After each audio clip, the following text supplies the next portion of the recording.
Okay, we are back. I'm very happy to have on the Goldstein on Gelt show Chris Lonsdale, who is a peak performance coach. He's a linguist and a psychologist, and in fact, he delivered one of the most popular TEDx talks ever. Chris, real pleasure to have you. Hi, it's really good to be on the show. So one of the things that you're known for, in fact, most famous for, is your ability to help other people develop their cognitive abilities. How do you do that? It's actually really interesting. I think a lot of people have very, very good cognitive abilities, but a lot of the time their emotional states get in the way. So they have emotional blockages that are happening. They have issues with their state management. A classic example would be somebody who's really well prepared for an exam, and they go to sit the exam and their brain freezes.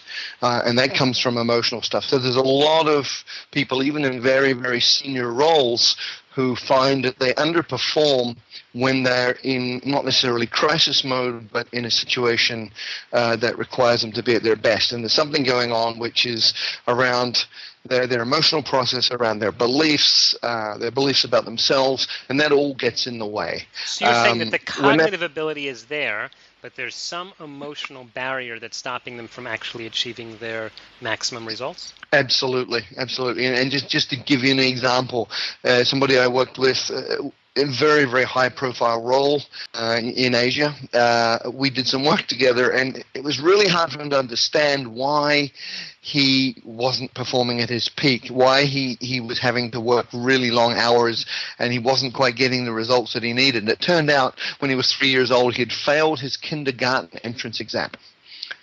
And 3-year-old, right? And just that one thing had been locked in as a belief that I'm not good enough, I'm going to fail, and that carried through his whole life. And that is extremely common for so many people. It could be a really traumatic event, but it could be just a decision that a young person makes in response to an event. But we have layers and layers of these things going on inside our psychology, and they really take up a lot of our attention at a subconscious level, so we don't get to use all of our capacity to think about things, to create things, to see new connections. We tend to get really tired very quickly for no particular reason. It's all of this load that we're carrying at the subconscious level. And the more you can clear that, then the clearer you are, the faster you are, the easier it is to learn new skills. So if you're finding that you're trying to acquire a new skill, but it's just not happening, is your first stop supposed to be the psychiatrist? Definitely not a psychiatrist. There are some tools out there that are really good. There are tools from the area of NLP. There's a system called emotional freedom technique. You can use body work. There's a whole bunch of different ways to access this. You can just meditate on, what's going on that's preventing this from being easy for me. Right, that's one side of it. Of course, there is another side. There are, for instance, people who spell well in the English language. How are they doing that? And you have people who don't spell very well, and you have people who spell well. What's really interesting is that the people who spell well are able to both have a good sense of what the sounds are, but they are also able to visualize the letters. They literally have a visual memory of what the words look like, and when they're writing, they actually do a check against a visual image in their memory, and very often have a body feeling to go with that. So people who are really good at certain skills have mental algorithms and physiological algorithms that you use. So that's the other side of it. The more you can find out what successful people are doing and using in the skills that they do well, the easier it is for you to take those on board and actually work with them.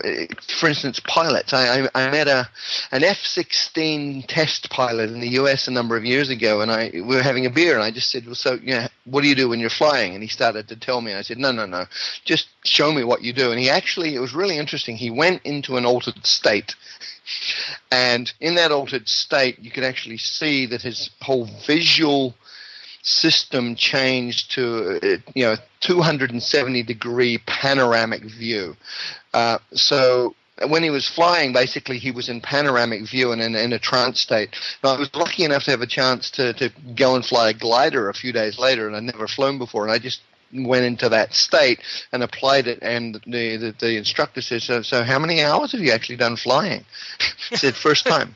That's amazing. We're talking with Chris Lonsdale, who not only is a peak performance coach, but obviously knows how to get to peak performance himself. He has had millions of views on his TEDx talk, one of the most popular talks out there.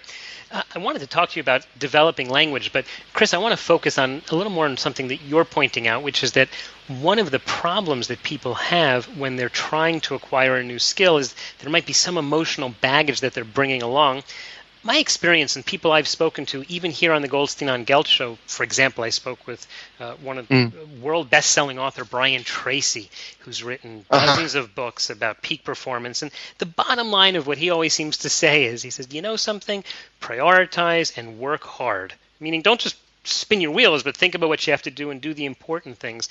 And then I had a real peak performance expert, Susan Polgar, who is world chess champion, with whom I'm actually writing a book called Rich as a King about how the strategies of chess can be applied to investing. She said it really bugged her when she was a little girl and everyone said, Susan Polgar is such a child prodigy. It's like God has blessed her with the ability to play chess. And she said, you know something? I just work really, really hard. How does that? Yeah. I mean, that's what you have to do. And, and a lot of times I would think people would come to you and say, well, or they'd say, well, Chris said I must have some emotional baggage, so I just can't succeed. Okay. No, that's a cop-out, right? You have to work really, really hard at stuff. But what happens is as you're working hard, you also find how you keep shooting yourself in the foot, reloading, and pulling the trigger again. Right. So in the process of working hard, for instance, you might be training for a competition, for an audition, whatever, and you perform really well. Yet at that moment of truth, what happens? There's a lot of people who fall over at the moment of truth. And that is not an issue of skill because you've practiced the skill to perfection. It's much more an issue of there's something, either you just get nervous or you start worrying about the outcome. Golf is a classic. I worked with a golfer a few years ago, and he was a very good golfer, yet he would always lose when he was playing in competition. And he would always put the ball into the water after the person he was golfing with had put the ball into the water. And it turned out he was a gentleman, so he had this thing that I can't actually do things that sort of make me look like a gentleman with the people I'm playing.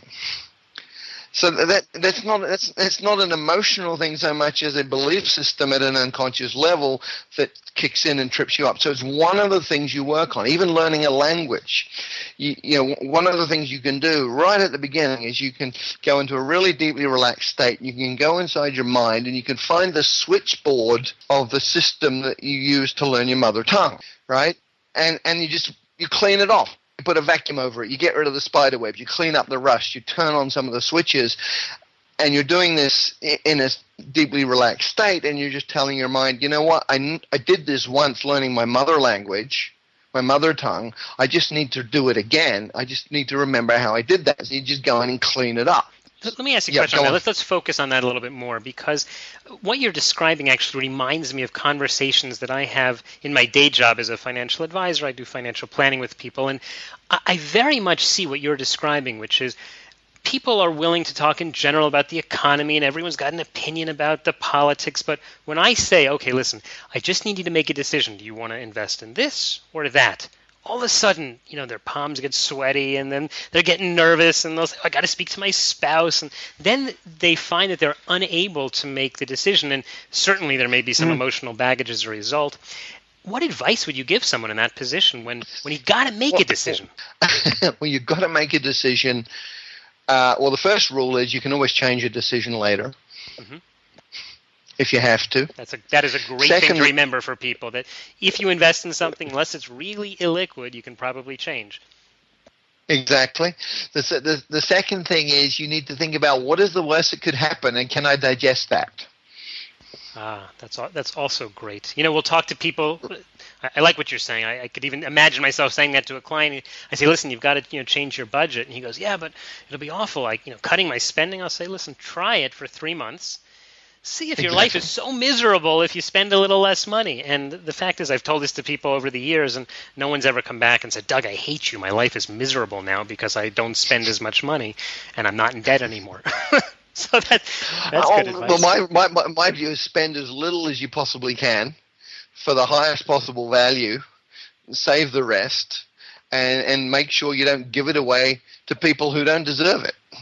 Right. I think that's critical to think about. I'm just finding what's interesting in this conversation with you is you're suggesting that people may really understand the language or their finances or chess or whatever it is, but they just are unable to act because of some emotional block. And I liked the 2 suggestions you gave so far, which is think what's the worst thing that would happen if I pull the trigger here? And what else do you have? Do you have another idea we can take away?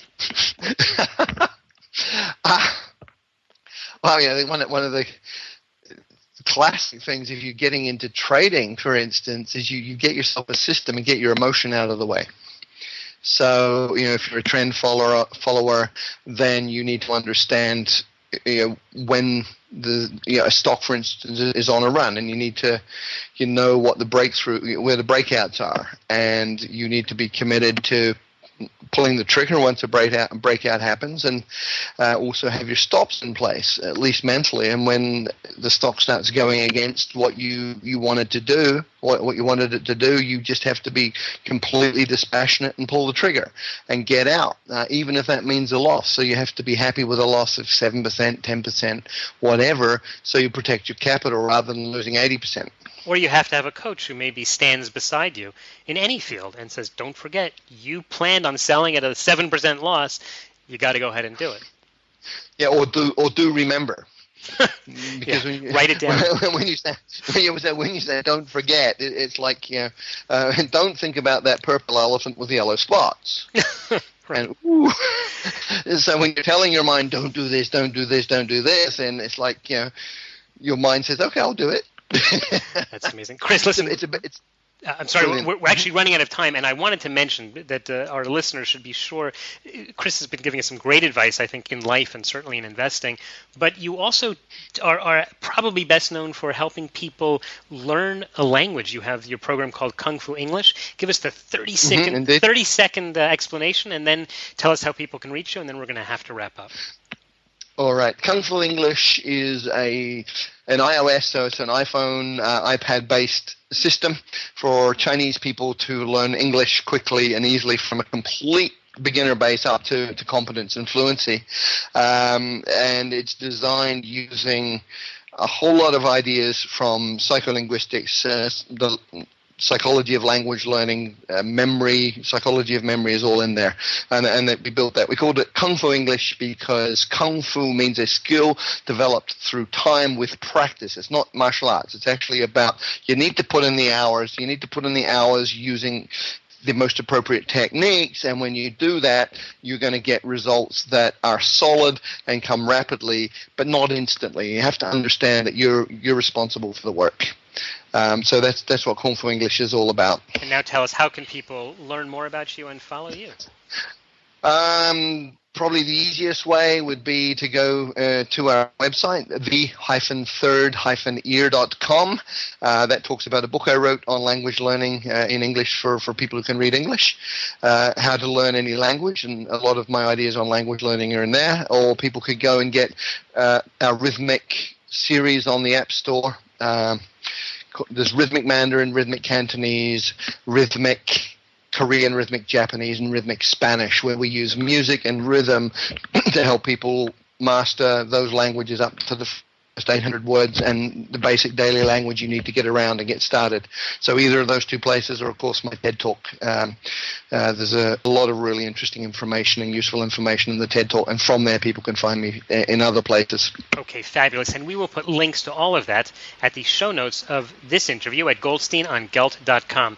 Chris Lonsdale, thank you so much for your time. Doug, thanks a lot. Really appreciate it. You've been listening to the Goldstein on Gelt Show with money maven Doug Goldstein. Doug's weekly radio show is heard around the world, but if you miss it, you can download the podcast at www.goldsteinongelt.com. The Goldstein on Gelt Show gives you up-to-date financial ideas so you can get on the path to financial freedom. If you'd like your questions answered on the air or off, send Doug an email to doug@profile-financial.com. It's your money for your future, so join Doug every week to build your wealth on the Goldstein on Gelt Show.